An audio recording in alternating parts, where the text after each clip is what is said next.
Hello everybody, this is Sir Jet, bringing to you another episode of the Rizal Lectures.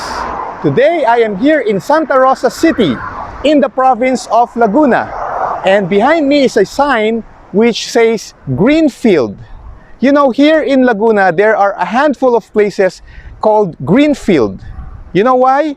Because Greenfield is the English equivalent of the Spanish word Rizal. Yes, Rizal means green field, or more specifically, a field that is ready for harvest.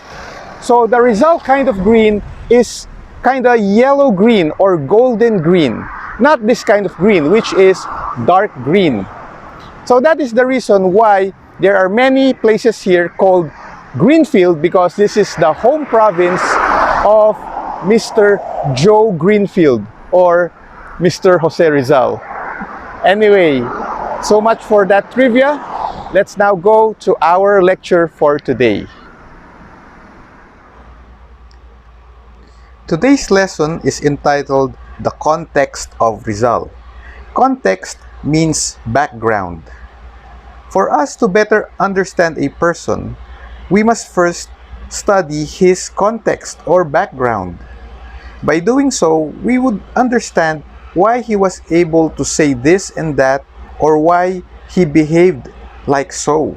By studying the circumstances that he faced, how his world looked like, and how the atmosphere felt like during his time, that is very key in understanding better a person, and in this case, Jose Rizal. So the context of Rizal, or the background of Rizal, is the 1800s or the 19th century. And in that time, generally, there is something that was on the rise and something that was on the decline. We will find out what these two things are. So let's begin by describing Rizal's time. During Rizal's time, or the 1800s, he lived in a world that was divided into empires. Very different from today, wherein we have lots of several free countries all over the world. Probably every country in the world right now is free. But in Rizal's time, that's not the case. There were empires, and these empires had a home country in Europe and colonies in the other continents. Basically, some people were free and some people were not. That's how the world looked like in Rizal's time. Now, these empires had their bases in Europe. Aside from Spain, there are other European countries who held colonies across the globe. But compared to the Spanish Empire, these European countries were efficient in building and maintaining their empires. Examples were the French Empire. So, as you can see, France is the home country or the colonizer, and it held colonies in the other continents. Mostly in Africa, but there are also some in the Americas and in Southeast Asia. Another example is the British Empire, the all-time largest empire in the history of the world. And you can see there that their home base is the United Kingdom or Great Britain in Europe, and they had colonies all over the world in every time zone. So there are 24 time zones in the world, and in every time zone there is a British colony. So there was a saying that the sun never sets in the British Empire. Wherever the sun is casting its rays, there is a British Empire there. Amazing. Another empire is the Dutch Empire. In their time, the base is called Holland. Today, it's called Netherlands. And it had colonies all over in every continent in Southeast Asia.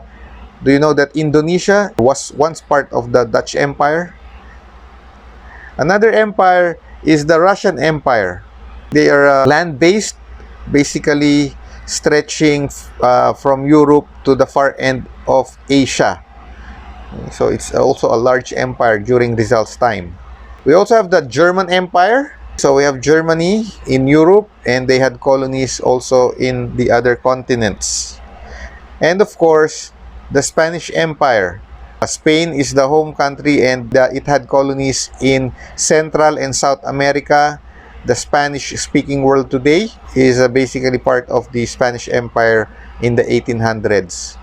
We are also included in the Spanish Empire. So basically, in Rizal's time, or the time when Rizal was born, or the time when Rizal lived from 1861 to 1896, we can see two main characteristics in the world. I told you a while ago that something was on the rise and something was on the decline. What are they? On the rise was liberalism. The idea that all men must be equal or must be treated equally. And number two, what was on the decline? The Spanish Empire was decaying during the time of Rizal.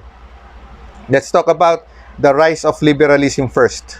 During Rizal's time, democracy was becoming to be a popular idea. The concept of equality of men, the upholding of human rights, these were very popular ideas spreading rapidly in Europe. Beginning with the French Revolution, the other European countries started to adopt democracy as a form of government. And so in Europe, democracy was a big word. It was also being applied in Europe. Before the rise of liberalism, in Europe there were kings, and the kings had absolute power over their kingdom. But with the spread of democracy, the kings started to share their powers to parliaments, people who are not royal-blooded. And soon, all over Europe, most of the places there or the countries there now have parliaments, and they were really implementing liberalism in the whole land. People started to express their voice, criticize the government, and they don't get jailed. And then the government listens to the people. People can vote. People have the freedom of speech, freedom of expression, freedom of the press. These are all being practiced in Europe during the 1800s or the late 1800s. Now, the year 1861 was a very special year in world history. Not only because Rizal was born on that year, but in many places around the world, special events happened, and the common denominator was the rise of liberalism. One example would be in Russia. There were 23 million farmers who experienced appeasement in the year 1861. Before 1861, Russia was a serfdom, or they followed the serfdom system. What is this? Russia had landowners, rich people, and under them were farmers or laborers working for them. For the farmer, life was difficult because after the harvest, they would give 1/3 of the harvest to the landowner, and the serfs or the farmers would get the 2/3. Most of the time, that 2/3 of the harvest is not enough for their daily needs, and so there was inequality in society. The serfs remained to be poor, while the private landowners became richer and richer. But in 1861, their king, his name is SAR Alexander II. So kings in Russia were called SARs. This guy abolished the serfdom system in the whole Russian Empire. So farmers were no longer under the landlords for the first time. They now owned their lands. So for the landowners, probably they had just a little share of their original land, but the rest of the land were given to their many farmers. And so the farmers' quality of life improved beginning in 1861, thanks to this guy, SAR Alexander II. Now, on the other side of the world, in the United States of America, slavery was abolished in 1861. Before 1861, there were black slaves in America. The white Americans owned slaves, and they owned them like pets or property.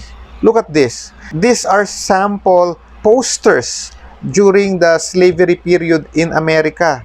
As you can see, the blacks, or the Negroes as they call them, were sold in the public markets. They sell human beings. Wow. They come from Africa. The slave traders get slaves from Africa, bring them to America, and sold them in the public markets. And the white Americans would buy slaves for their farms and for their households, to be their servants. But this guy changed everything. Beginning in 1861, President Abraham Lincoln abolished slavery in the United States.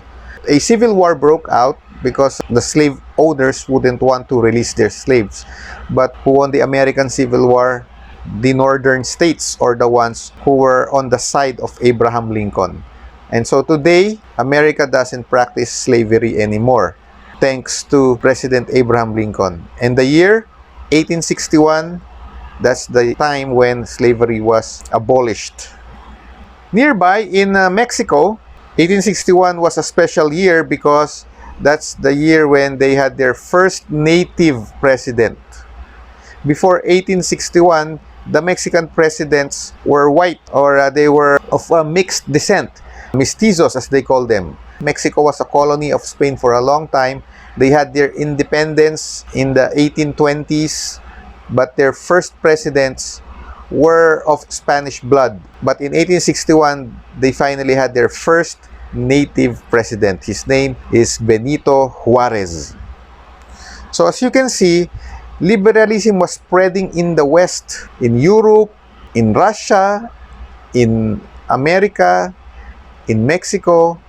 Everybody was talking about equality of people, human rights. Everybody was shouting liberalism, but in those places only. In the Philippines, not yet. The idea of liberalism has not yet entered, or has not yet spread in the Philippines. Now, while liberalism was spreading in the West, in the Spanish Empire, something was happening. The empire was on the decline. The empire was decaying. Spain was losing its colonies one by one, beginning in Central America and then in South America. What were the reasons why Spain lost its colonies?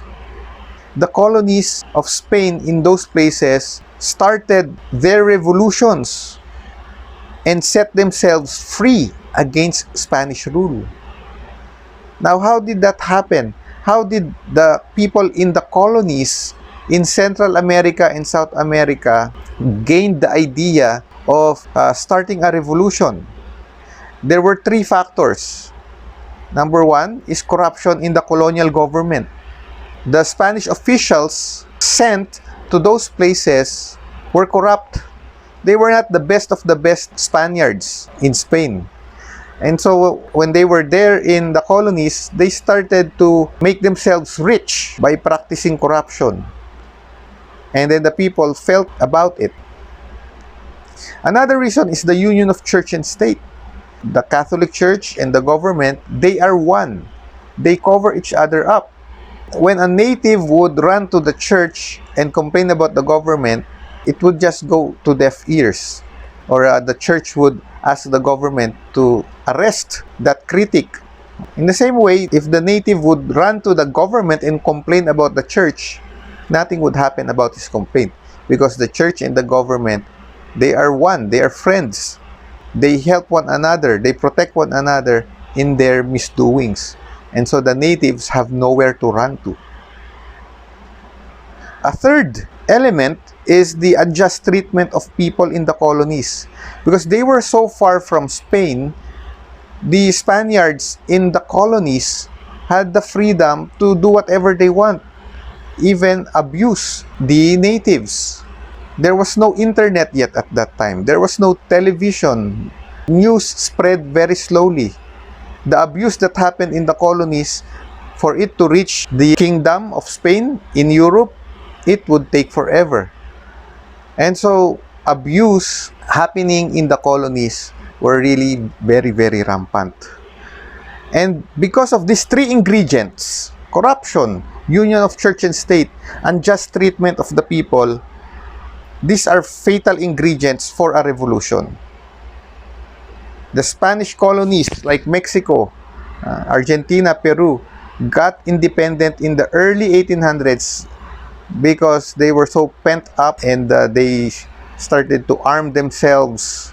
There was a leader, a catalyst, who put together the natives, made an uprising, and got themselves free from Spanish rule. They fought a war of independence versus Spain, and they won. An example was Simon Bolivar, who led the natives of South America to win over Spain, and they got independent. Now, this was in the early 1800s. Now, in the late 1800s, during Rizal's time, they only had 3 colonies left: Philippines, Cuba, and Puerto Rico. As you can see here in the illustration, in the 1800s, Spain only had very, very few colonies, and that includes us. Compared to the other empires, like the British Empire, which was growing during that time, Spain's empire was shrinking. And the time was said to be ripe for the Philippines to have its own revolution. The natives here in the Philippines slowly learned what happened in the other Spanish colonies. They started to wonder that what happened in the other Spanish colonies, maybe we can duplicate it here in the Philippines. So that was the story of how the Spanish Empire declined or diminished in the late 1800s. And so one author said that Rizal's time was ripe for the opening of the minds of the Filipinos for staging a revolution versus Spain. And Rizal was born at the right time, in the right place. He would be that instrument, that spark that would make things happen, that would put together the rise of liberalism and the decline of the Spanish Empire together to set free the Filipino nation. So Rizal was born at the time when liberalism was on the rise, and he would bring it here in the Philippines. And also during his time, the Spanish Empire was diminishing, losing its colonies left and right, and Rizal would be that spark that would continue to make it shrink even further. So that is the context of Rizal. That's the description of the world where he lived in. We started this episode with me explaining that the name Rizal means a field that is ready for harvest. And in this lecture, we have seen that indeed Rizal lived up to his name. He lived in the time when the Philippines was ripe for a revolution against Spain. And Rizal served as the catalyst for it to take place. So we are now here at the end of our lecture. I hope you learned many things. Keep on watching the Rizal lectures. This is Sir Jet saying goodbye and thank you.